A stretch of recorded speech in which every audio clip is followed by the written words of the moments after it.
Objectif du président, développer l'emploi des seniors. Interdiction à l'avenir de mettre à la retraite d'office avant 65 ans et taxer lourdement les pré-retraites. Reportage Louis Olivier et Sébastien Maloiseau. Il n'aurait pas cru être déjà si vieux. Et pourtant, le monde de l'entreprise le lui a cruellement rappelé il y a 5 ans, à 53 ans.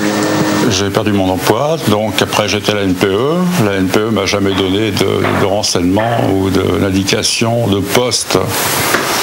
5 ans d'efforts, de démarches, des centaines de CV envoyés, 4 stages. 5 ans inutiles selon Patrick Maillet. Il y a quelques mois, il a dû signer une dispense de recherche d'emploi à la NPE, dispensé de rechercher un emploi sorti des fichiers de la NPE, autant dire définitivement hors de la vie active. On s'y attend pas, hein. Même il y a 5 ans, je ne m'attendais pas à être à ce niveau-là, quoi.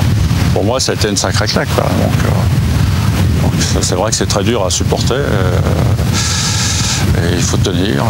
Ils sont 415 000 à bénéficier actuellement de cette dispense. L'idée du président de la République est de la supprimer progressivement et plus globalement d'agir en faveur de l'emploi des seniors. Tant mieux, dit l'association Quinca Citoyen, mais attention, selon elle, il faudra pour y parvenir contraindre les entreprises à garder leurs seniors. Qui licencie ces personnes ? Ce sont les DRH des entreprises. Qui ne recrutent pas les seniors? C'est bien aussi les DRH des entreprises. Ce que demandent les quinquas, c'est simplement une chose, c'est d'être considérés comme les autres, tout simplement. Et qu'on veut parler d'expérience, eh bien parlons d'expérience et de compétences, et pas d'âge. Mais les chiffres ont de quoi décourager. Le taux d'activité des 55-64 ans en France est de 38%.